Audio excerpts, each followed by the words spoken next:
আসসালামু আলাইকুম। নির্বাচনের সময়সীমা যত সামনে আসছে, দিনক্ষণ যত এগিয়ে আসছে, তত বাংলাদেশের যে পরিস্থিতি রয়েছে নির্বাচন নিয়ে, সেই পরিস্থিতি যেন ঘোলাটে হয়ে যাচ্ছে। ঘোলাটে হয়ে যাচ্ছে বলতে এখানে যে সকল রাজনৈতিক দলসমূহ রয়েছে, সেই সকল রাজনৈতিক দলসমূহ তাদের যে মনোভাব রয়েছে নির্বাচনকে ঘিরে, সেই মনোভাব তারা বিভিন্নভাবে প্রকাশ করছেন। কেউ কেউ বলছেন তারা পিআর পদ্ধতিতে নির্বাচন চান, কেউ কেউ বলছেন তারা পিআর পদ্ধতিতে নির্বাচন যদি না দেওয়া হয় তাহলে নির্বাচনকে তারা প্রতিহত করবেন কিংবা নির্বাচন হতে দিবেন না। আবার আরেক পক্ষ রয়েছে, যে বিষয়গুলো আপনারা সবাই মোটামুটি জানেন, তারা বলছেন যে না, তারা পিআর পদ্ধতিতে নির্বাচন চান না, প্রচলিত পদ্ধতিতে নির্বাচন চান। তো এখানে সব থেকে বেশি বিপাকে পড়ে গেছেন আমাদের যিনি প্রধান উপদেষ্টা রয়েছেন তিনি, এবং প্রধান উপদেষ্টার সাথে যারা ঐক্যমত কমিশন নিয়ে কাজ করছেন, জাতীয় ঐক্য গড়ার চেষ্টা করছেন, দেশের একটি পরিবেশ নতুন করে গঠন করার চেষ্টা করছেন তারা। এখন এই ঐক্যমত কমিশনের একটি সিদ্ধান্ত সম্প্রতি, যদিও এখনো অফিসিয়াল ভাবে ঘোষণা করা হয়নি, তবে কিছু কিছু গণমাধ্যমে এই বিষয়টি প্রচার করে ফেলেছে।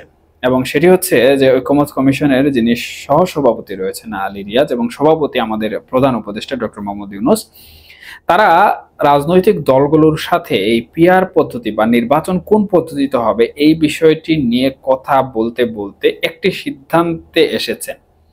এবং সেই সিদ্ধান্ত নেয়ার পেছনে কিছু বিশেষজ্ঞদের বিভিন্ন ধরনের কথাবার্তা রয়েছে, যুক্তি রয়েছে। এবং সেই সিদ্ধান্তটি হচ্ছে প্রচলিত যে পদ্ধতিতে আমাদের নির্বাচন অনুষ্ঠিত হয়েছে বিগত দিনে, সেই পদ্ধতিতে নির্বাচন অনুষ্ঠিত হবে। এখন অফিসিয়ালি এটি এখনো ঘোষণা করা যদিও হয়নি, এবং কবে নাগাদ ঘোষণা করা হবে সেটাও জানি না, হয়তো বা অতি দ্রুত এটি ঘোষণা করা হবে। কিন্তু এটি যখন বিভিন্নভাবে প্রচারিত হওয়া শুরু হয়েছে, তখনই কিন্তু বাংলাদেশ ইসলামী আন্দোলন যে রাজনৈতিক দলটি রয়েছে, সেই রাজনৈতিক দলটি কিন্তু নির্বাচন প্রতিহত করার ঘোষণা ইতিমধ্যে দিয়েছে।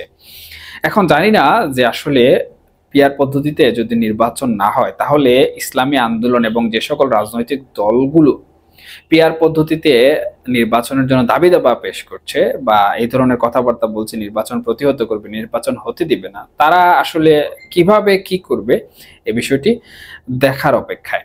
তবে এই যে নির্বাচন পদ্ধতি এবং আসন্ন নির্বাচন, এই পিআর পদ্ধতি বলুন কিংবা প্রচলিত পদ্ধতি বলুন, এই সবগুলো বিষয়ের ঊর্ধ্বে আরেকটি বিষয় এখানে সব থেকে বেশি গুরুত্বপূর্ণ, এবং সেই বিষয়টি হচ্ছে বাংলাদেশ আওয়ামী লীগ নির্বাচনে আসবে কিনা, অথবা বাংলাদেশ আওয়ামী লীগকে অন্তর্বর্তীকালীন সরকার নির্বাচনে থাকতে দেবে কিনা।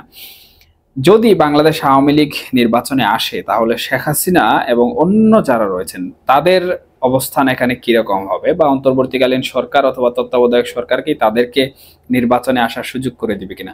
প্রথমে আমি ক্লিয়ার করে নিচ্ছি, যতদিন পর্যন্ত অন্তর্বর্তীকালীন সরকার রয়েছে বা এই যে একটি বডি রয়েছে, এবং যারা অন্তর্বর্তীকালীন সরকারকে গঠন করিয়েছে, তারা যতদিন পর্যন্ত নিয়ন্ত্রণে থাকবে ততদিন পর্যন্ত বাংলাদেশ আওয়ামী লীগ এদেশে রাজনীতি করার জন্য ফিরতে পারবে না। এবং শেখ হাসিনাও যদি উনি সরাসরি নিজেকে আইনের প্রতি শ্রদ্ধাশীল হয়ে সোপর্দ না করেন, তাহলে উনিও বাংলাদেশের রাজনীতিতে ফিরতে পারবেন না, দেশেও আসতে পারবেন না।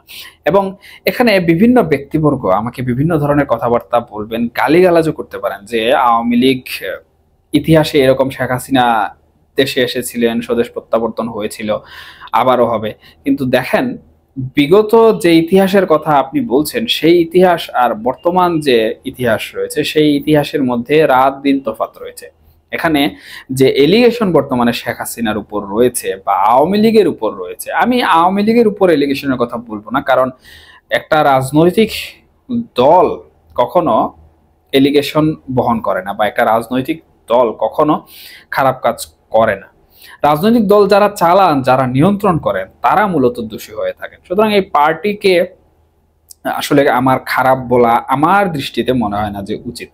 তো যাই হোক, যারা হচ্ছে আওয়ামী লীগের বিভিন্ন ধরনের কুকর্মের সাথে জড়িত ছিলেন, বা আওয়ামী লীগ, তারা ধরে নিলাম আওয়ামী লীগ কোনো ধরনের কুকর্ম করেনি, আওয়ামী লীগের লোকজন কোনো ধরনের কুকর্ম করেনি, তারা সাধু সন্ন্যাসী মানুষ, তো তারা এই দেশে রাজনীতি করতে ফিরতে চান বা নির্বাচনে অংশগ্রহণ করতে চান। কিন্তু অন্তর্বর্তীকালীন সরকার তো বাংলাদেশ আওয়ামী লীগের এই সকল নেতৃবৃন্দের নামে বিভিন্ন ধরনের মামলা মোকদ্দমা দিয়ে রেখেছে, এবং মানবতা বিরোধী ট্যাগও তাদের উপর দেয়া আছে। ইতিমধ্যে আপনারা দেখেছেন যে গণমাধ্যমে আওয়ামী লীগ যদিও নিষিদ্ধ, গণমাধ্যমে কিন্তু আওয়ামী লীগ বিষয়ে বা শেখ হাসিনার একটি বক্তব্য প্রচারিত হয়েছে।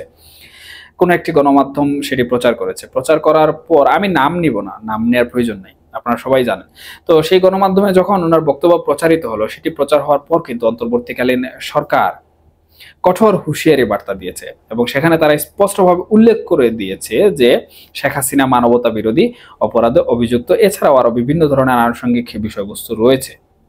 সেই হিসাবে কোনো গণমাধ্যম ওনার কোনো কথাবার্তা, বক্তব্য এটি যদি প্রকাশ করে, তাহলে 2009 সালের যে বিধান রয়েছে সেটি অনুযায়ী তাদেরকে শাস্তি পেতে হবে। সেটা যে শাস্তিই হোক, আইন যেভাবে চলবে সেটাই হবে। তো এখান থেকে কিন্তু স্পষ্টভাবে ধারণা করতেই পারছেন যে অন্তর্বর্তীকালীন সরকার যতদিন রয়েছে ততদিন শেখ হাসিনা মিডিয়াতেও আসতে পারছেন না, মিডিয়াতেও আসতে পারবেন না। এটাই হচ্ছে বাস্তবতা। এখন যারা এখানে বিভিন্ন ধরনের যুক্তি দিবেন আমাকে, আপনারা যুক্তি দিতে পারেন, সমস্যা নেই, সবার যুক্তি দেওয়ার অধিকার আছে। তবে আপনারা বাস্তবতা বুঝে যুক্তি দেবেন এবং আপনাদের বাস্তবতা বুঝার স্বার্থে আপনাদের বিষয়টা আমি মেনে নিলাম। এবং যদি আওয়ামী লীগ এ ধরনের কোনো ইতিহাসের পুনরাবৃত্তি করতে পারে, তাহলে সেটা একান্ত আওয়ামী লীগের নিজস্ব ব্যক্তিগত বিষয়। তবে আমি সম্পূর্ণ যে রাজনৈতিক স্ট্রাকচার বর্তমানে চলছে, যে রাজনৈতিক স্ট্রাকচার বর্তমানে দেশ পরিচালনা করছে, সেই স্ট্রাকচারের কথা বলছি এবং এই স্ট্রাকচার অনুযায়ী এটাই বাস্তবতা এবং এটাই সত্য। তাহলে আসন্ন নির্বাচনে আওয়ামী লীগ কিভাবে অংশগ্রহণ করতে পারে, এই প্রশ্নটা এখানে থেকে যায়। এখন এই বিষয়টা একদম সিম্পল, এখানে জটিল করার কোনো বিষয় নেই। কারণ অন্তর্বর্তীকালীন সরকারকে বিভিন্ন আন্তর্জাতিক মহল ইতিমধ্যে চাপ দিচ্ছে যে একটি সুষ্ঠু নির্বাচন করতে হবে। এখন থেকে না, প্রথম থেকেই চাপ দিচ্ছে সুষ্ঠু নির্বাচন করতে হবে। অন্তর্বর্তীকালীন সরকার এখানে বলছে যে সংস্কার এবং বিচার, এই বিষয়গুলো এখানে রয়েছে। বিচারের কথাটা তারা এজন্যই বারবার আনছে যেন শেখ হাসিনার রাজনীতিটা এখানে তারা দাবিয়ে রাখতে পারে। এটাই হচ্ছে মাস্টার প্ল্যান। এই বিষয়ে আসলে অনেক অনেক কথাবার্তা অনেক ব্যক্তিবর্গ বলেন যারা অনেক অনেক বেশি জ্ঞান রাখেন এইসব বিষয়ে। তো আমি ওই প্রসঙ্গে আর যাচ্ছি না। আমি যে বিষয়টি বলতে চাচ্ছি ওইটা একদমই সিম্পল এবং সেটা হচ্ছে এই আন্তর্জাতিক নিরপেক্ষতা এবং আন্তর্জাতিক যে তুষ্টি রয়েছে সেই তুষ্টি অর্জনের জন্য অন্তর্বর্তীকালীন সরকার হোক কিংবা তত্ত্বাবধায়ক সরকার হোক, যে ফর্মে নির্বাচন হবে, তারা আওয়ামী লীগকে নির্বাচন করার সুযোগ দিবে যাতে নির্বাচন গ্রহণযোগ্য হয়। কিন্তু এখানে সব থেকে গুরুত্বপূর্ণ বিষয় হচ্ছে যারা বিভিন্ন আইনানুগ প্রক্রিয়ায়, আওয়ামী লীগের লোকজন শেখ হাসিনা থেকে শুরু করে বিভিন্ন আইনানুগ প্রক্রিয়ার জটিলতার মধ্যে রয়েছেন, মামলা মোকদ্দমার আসামি রয়েছেন, বিচারের আওতাধীন রয়েছেন, তারা সেই নির্বাচনে অংশগ্রহণ করতে পারবেন না। তাহলে আওয়ামী লীগটা কিভাবে নির্বাচনে আসবে? আমরা প্রথম প্রথম যেভাবে শুনেছি যে আওয়ামী লীগ রিফর্ম হয়ে আসবে। যদি আওয়ামী লীগ রিফর্ম না হয় বা নবগঠিত না হয়, কিন্তু দেশে আওয়ামী লীগের যারা ব্যক্তিবর্গ রয়েছেন যাদের উপর কোনো ধরনের মামলা মোকদ্দমা নেই, এরকম একটা রিফর্ম আওয়ামী লীগের মাধ্যমে হয়তোবা আওয়ামী লীগের নির্বাচনে আসার একটি পথ তৈরি হবে। তবে অন্তর্বর্তীকালীন সরকার হোক কিংবা তত্ত্বাবধায়ক সরকার হোক, তারা আওয়ামী লীগকে রেখেই নির্বাচন করবে, না হলে তাদের নির্বাচন প্রশ্নবিদ্ধ হবে। এবং শেখ হাসিনা এই জায়গাতেই কিন্তু মার খেয়ে যাবেন। কারণ এই যে উনার উপর যে সকল অভিযোগ সমূহ রয়েছে, সেই সকল অভিযোগ সমূহের কারণে উনি সেই নির্বাচনে অংশগ্রহণ করতে পারবেন না।